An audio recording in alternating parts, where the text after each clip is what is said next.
7 de agosto de ouvir, ao vivo agora nos estúdios da Hits também, para você que está aí acompanhando pela nossa fanpage, facebook.com/hits99fm. Bom, nossa transmissão pela live aqui no nosso Facebook.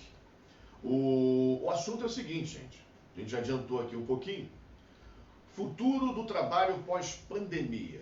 O que vem por aí? E para conversar com a gente, ela que está toda semana trazendo sempre algo relevante aqui no estúdio da Hits, Fernanda Sola, que é diretora do CPEM, especialista em empregabilidade. Bom dia, Fernanda. Bom dia, Robson. Prazer estar com você aqui mais uma vez. Meu também. E falar um pouquinho sobre trabalho, né? Trabalho pós-pandemia, ou seja, quais as principais mudanças que você observa no ambiente das relações de trabalho pós-pandemia, Fernanda? Robson, a pandemia, na verdade, ela acelerou algumas mudanças que a gente já previa para um futuro de trabalho um pouco mais distante.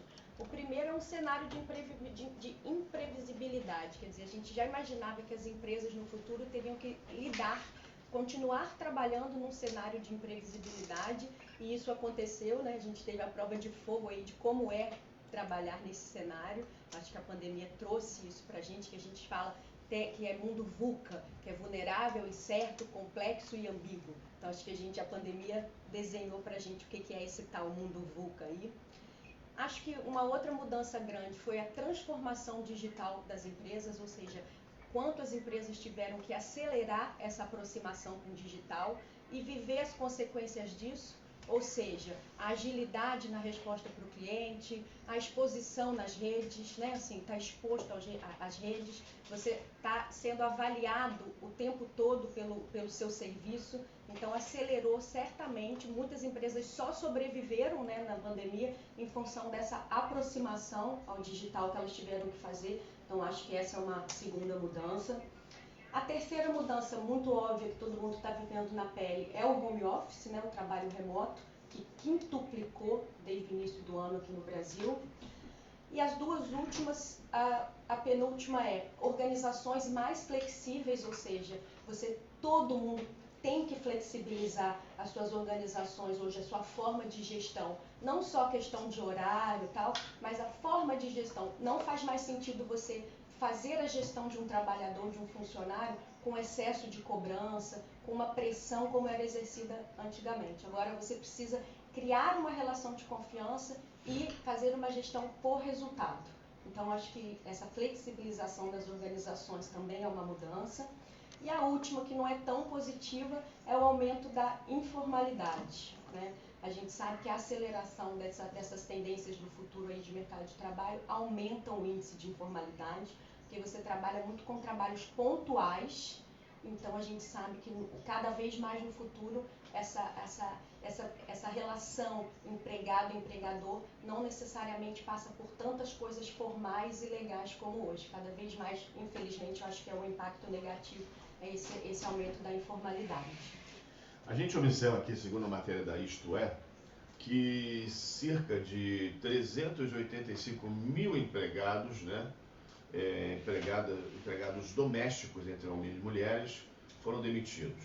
Cerca de 5,8 milhões de trabalhadores perderam aí seus empregos por carteira assinada. Sim.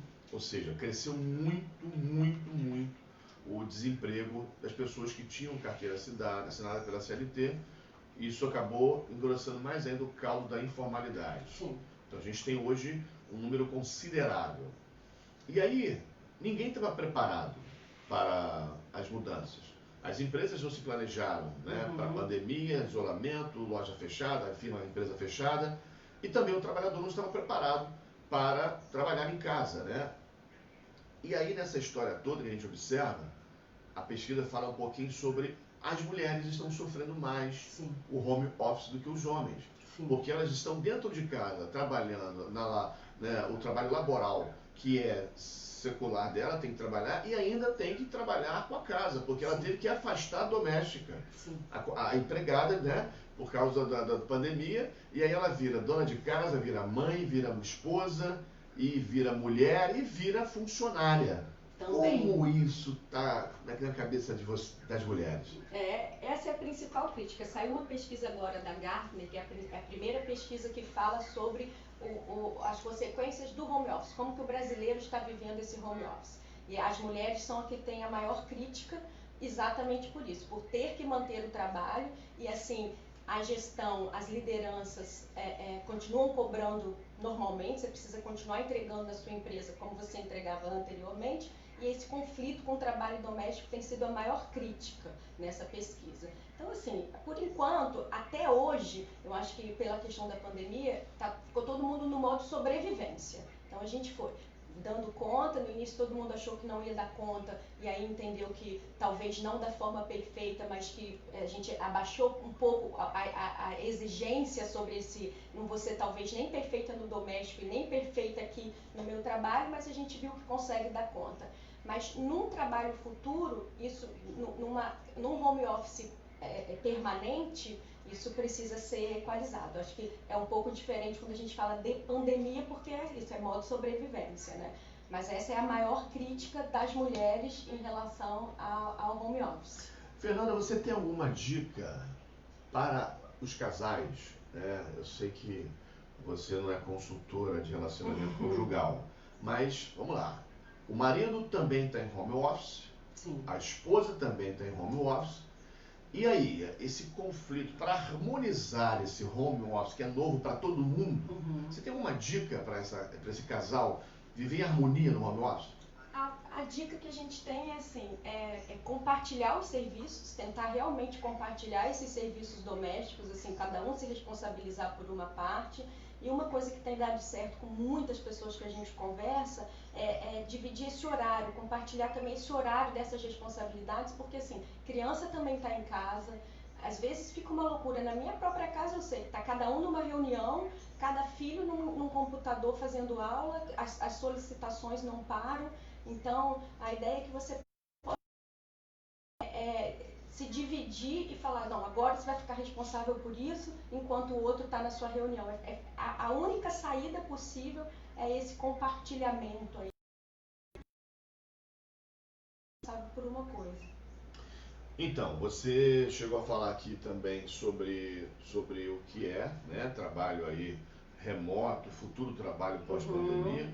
Agora nós temos que perceber o seguinte, o comércio local. Hoje eu vi aqui até uma nota interessante do Francisco Navega, que é presidente da Associação Comercial, onde ele fala sobre a preocupação da pós-pandemia, onde o e-commerce, o coworking, né, o marketplace, tudo isso está acontecendo na vida do ser humano. Todo mundo está comprando, trabalhando através da internet. Sim. Mas as lojas locais, por exemplo, vamos trazer para perto o nosso calçadão, que hoje não está inserido, né, na venda pela internet. Qual seria a sua sugestão para poder eles conseguirem adaptar, ou até mesmo a pessoa que for comprar, dar uma preferência para o comércio da sua cidade? Sim, eu acho que mesmo as pequenas lojas vão precisar dessa aproximação com o digital, que a gente acabou vendo um pouco, muitas vezes até de maneira informal na pandemia. Você tinha um canal direto com a pessoa da loja e aí tinha uma forma de entrega. Então, assim, essa aproximação com o digital, mesmo os pequenos, a gente sabe que eles precisarão fazer, né? Alguns itens eu acredito que a compra online não substitui na plenitude. Por exemplo, o vestuário. Não é a mesma coisa comprar online do que você ir lá experimentar. Então, acho que alguns itens a gente não vai ver essa mudança tão brusca aí num curto prazo. E acho que também parte de uma consciência do consumidor de que a gente precisa fomentar a economia local. Mesmo que você vá comprar através da ferramenta online, mas que você escolha um fornecedor local mais próximo de você. Eu acho que isso também vai de uma consciência que a gente vai formando nesse consumidor, nesse novo consumidor, né? Na entrevista passada nós falamos sobre a possibilidade do poder, né, do poder público criar um aplicativo de facilitar sobre questões diversas, né? Empregabilidade, saúde, enfim. Eu acho que poderia também ser criado um aplicativo onde o comércio da cidade tivesse ali. Um marketplace local. Um marketplace local. Que aí você chega ali e você acaba, tipo, eu quero comprar uma camisa, né? Sim. Vou dar preferência para comprar a camisa, vamos dar um exemplo aqui, na Guerra, fazer uma propaganda aqui do chefe. Vou comprar uma camisa da Guerra. E a Guerra é aqui, gera emprego aqui, gera imposto aqui, e de repente traz para a gente essa camisa. Não gostei. Então, criasse um mecanismo de troca. Enfim, a gente está fazendo aqui uma... Isso é muito bacana, até porque, assim, a questão da compra online, ela tem várias coisas que também são negativas. Você tem que esperar essa troca, por mais que, é troca gratuita, mas dá um super trabalho você receber, não gostar e ter que ir no correio devolver. Então, assim, a questão do comércio local, dessa pronta entrega, que é o grande chamariz, né? Então, um marketplace local seria uma ideia realmente muito benéfica para todos, né?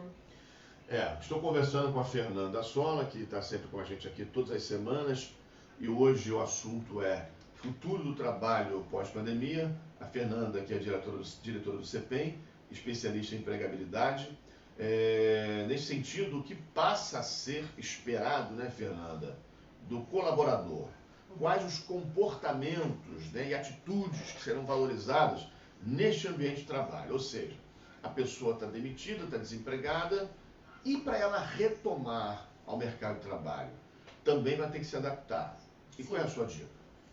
Que a gente fala desse novo trabalhador aí, eu queria antes disso, eu queria só voltar num ponto do home office aqui, Sim, que eu acho claro. importante, que a gente falou dessa nova pesquisa, então a gente falou da maior crítica, só que 70% das pessoas avaliam que gostariam de se manter em home office se pudessem se manter. Então, eu acho que o home office aí, que é a realidade que todo mundo está vivendo, ele traz uma realidade de economia para as empresas, de aumento de produtividade. Incrivelmente, as pessoas dizem que estão trabalhando muito mais no home office, porque essa fronteira escritório e trabalho acabou, escritório e casa acabou. Então, as pessoas dizem que estão trabalhando mais de 20% a 30% a mais, o que é positivo para as empresas. Você tem alguns riscos também para as empresas, porque você não sabe em que condições reais esse funcionário está trabalhando. Um acidente doméstico passa a ser um acidente de trabalho, então você tem várias questões legais aí com o home office. E o principal benefício que os brasileiros viram no home office é não precisar se locomover. Então, você imagina numa cidade como São Paulo, que você tinha 3 horas por dia gastos para se locomover para o trabalho, isso não acontece mais. Então, essa é uma realidade que a gente vai ver cada vez mais, não só em empresas de tecnologia. A gente teve, semana passada, o Banco do Brasil anunciou que das 35 sedes corporativas, 19 vão ser extintas para caminhar para esse home office. Então, a ideia que a gente tem é que os escritórios vão passar a ser um ambiente híbrido. A gente vai ter um escritório, um lugar de integração, um lugar de reunião que você vai lá para encontrar e para transferir conhecimento nesse local, mas não mais como é hoje com essa presença física. Então, mesmo quem volte, para quem vai voltar depois da pandemia para o escritório, a gente acredita que vai voltar com mais autonomia sobre sua jornada. Você não vai mais precisar combinar com o seu chefe, daqui a 15 dias eu vou ficar em casa para fazer meu home office. A gente acredita que num curtíssimo prazo, logo depois da pandemia, você já vai ter mais autonomia sobre essa jornada. E aí, eu acho que entra nessa sua última pergunta do que é esperado desse profissional. Acho que a primeira coisa, antes da gente entrar nas habilidades, é que ele possa estabelecer seus próprios limites. Porque como você não tem mais essa fronteira do trabalho e casa, e a gente viu na própria pesquisa que o trabalho aumentou muito, eu preciso estabelecer meus próprios limites para que eu não leve esse trabalho a um excesso fora do que é até produtivo. Então, o funcionário precisa estabelecer, não necessariamente um horário, mas entender até quando que ele está trabalhando em excesso dentro de casa, quando ele não está olhando para a família dele, olhando para o próprio autocuidado. Então, acho que essa questão de estabelecer o limite é muito importante. Em termos de habilidades futuras, a gente fala imagina, você não tem mais esse excesso de cobrança do seu chefe ali do lado que ficava, e aí, já fez? Já foi? A gente vai mudar essa gestão por uma gestão de metas e resultados. Então, você precisa de um forte senso de responsabilidade, eu falo quase até de maturidade, que é essa maturidade que vai te nortear, você está sozinho ali com o seu trabalho.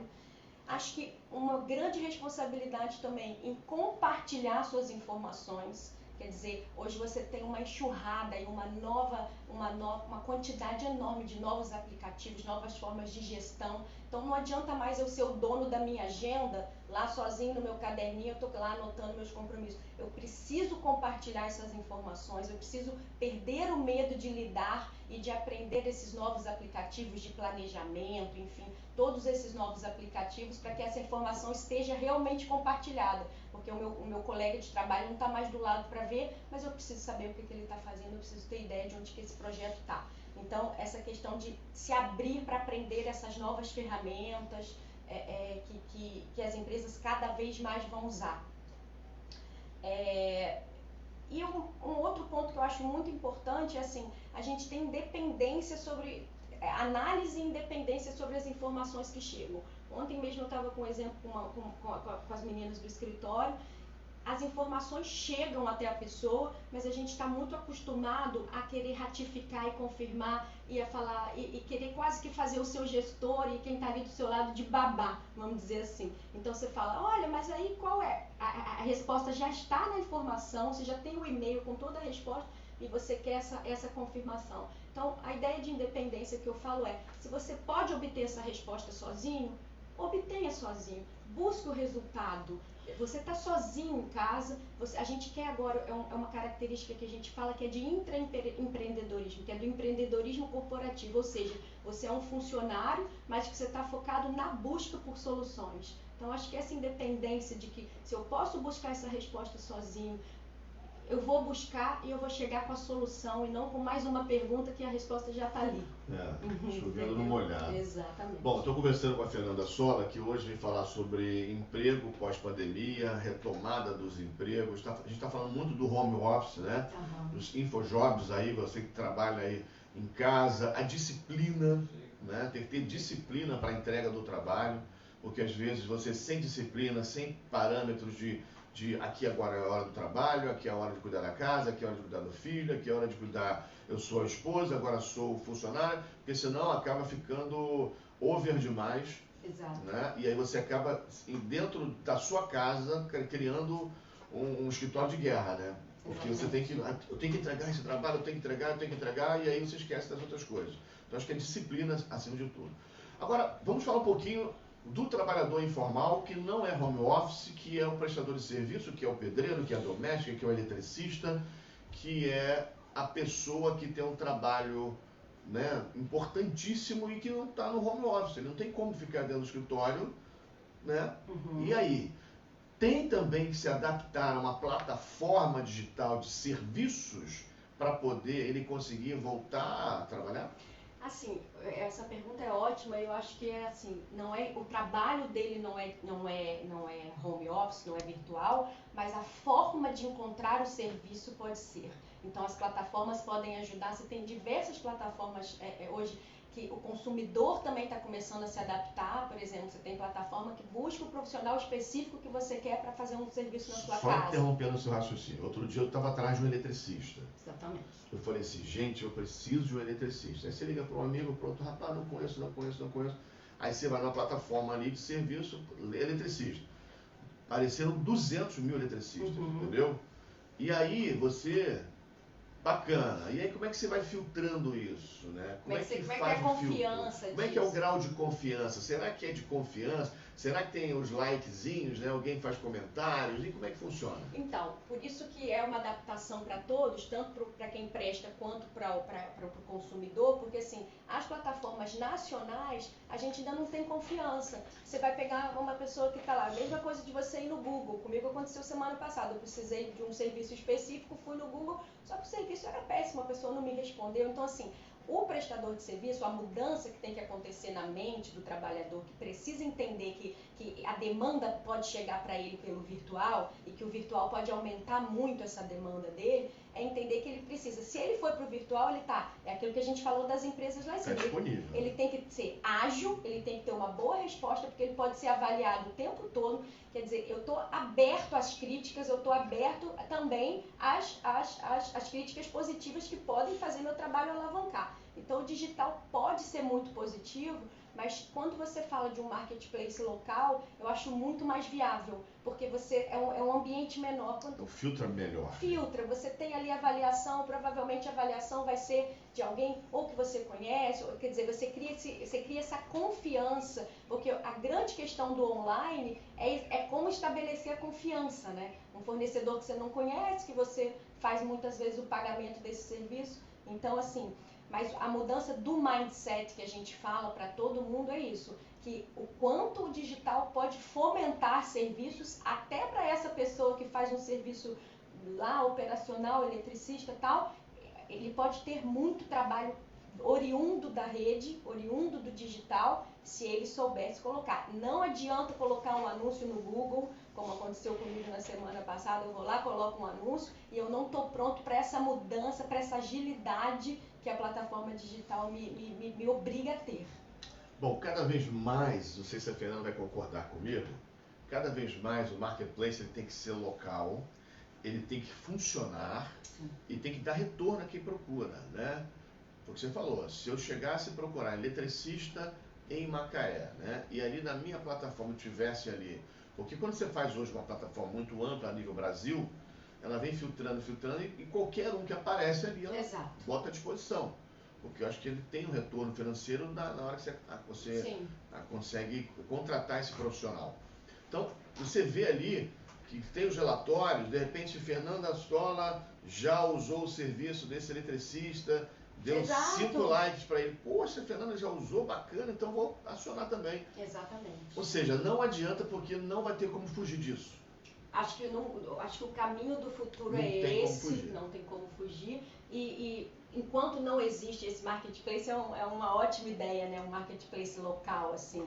Onde até as pessoas pudessem, eu tenho essa imagem na minha cabeça, onde as pessoas pudessem promover até um serviço pessoal mesmo. Eu sei fazer, sei lá, tosa de animais, assim, eu sou uma ótima babá. Onde que eu me promovo nessa cidade? Onde que eu posso mostrar o meu serviço, né? Uma cidade tão carente de serviços como a gente tem, porque você tem pessoas qualificadas, mas todo mundo que chega aqui continua reclamando da qualidade da prestação do serviço, né? Então, eu tenho muito essa imagem de uma plataforma que pudesse aproximar as duas pontas, né? E só para finalizar aqui a nossa entrevista,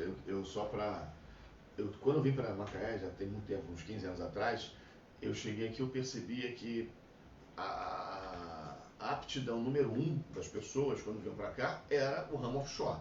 Sim. Era o trabalho offshore, petróleo e gás, não tem jeito. Todo mundo vinha, porque quando a Petrobras chegou aqui, não tinha mão de obra qualificada, começou a trazer gente de fora, e as pessoas de fora vieram morar aqui, e aqui, pagava bem, vou ficando por aqui, e isso gerou, no Brasil inteiro, no mundo, uma coisa que, poxa, Macaé tem um trabalho aquecido do óleo e gás. E aí, quando o cara não consegue trabalhar no ramo offshore, ele tem uma segunda profissão. Ele é um pedreiro, eletricista, uma babá aí. E parece que essa segunda profissão, ele está ali para quebrar galho, já não leva muito a sério, é justamente isso. Quando você pega um serviço que você contrata, mas o sonho do cara é embarcar para a plataforma. Que aí reflete no serviço não é? Aqui. Eu não sei, esse era o sentimento que eu percebia aqui há um tempo atrás. Mudou um pouco, mas ainda eu acho que é isso. Você tem que abraçar o que você está fazendo, se é o seu negócio, se é o seu serviço, abraça e seja o melhor no que você for. Exatamente. E eu acho que isso vai muito de encontro com o tema quando a gente fala de futuro de trabalho, que o futuro é exatamente esse. Você não vai mais precisar se categorizar, você pode ser várias coisas. Então, tudo que você sabe fazer pode virar uma fonte de negócio verdadeira, né? Então, a gente acredita que nesses profissionais multifuncionais. Então, hoje, e também fala dessa informalidade, quer dizer, eu posso não ter um emprego hoje, não ter um emprego formal, mas o que será que eu sei fazer, que eu posso transformar isso numa fonte de renda? Eu acho que essa é uma saída para esse momento de crise aí de emprego formal. O que eu sei fazer que pode ser transformado numa fonte de renda e que pode ser viabilizado via internet, via plataformas digitais. Eu acho que essa é a saída aí para esse momento que a gente está vivendo. Muito bem. Conversei aqui com a Fernanda Sola, que veio bater um papo com a gente, da CEPEM, especialista em empregabilidade, futuro do trabalho pós-pandemia. Fernanda, quero te agradecer muito a sua participação. Toda semana vai estar aqui com a gente, trazendo sempre um assunto interessante. Quer dar uma sugestão de tema, de dica? Que tem alguma dúvida? Queria que vocês falassem um pouquinho sobre isso. Entra em contato com o nosso WhatsApp aí, está aí na tela, 999... Deixa eu pegar aqui, 997-000-997, é isso? Então tá falado. Manda seu recado aqui pra gente. Fernanda, suas considerações finais, muito obrigado pela sua presença. De nada, quero agradecer, semana que vem estamos aí, muito obrigada. Obrigado então, gente, continue com a gente e continue na rede. Toca o barco aí.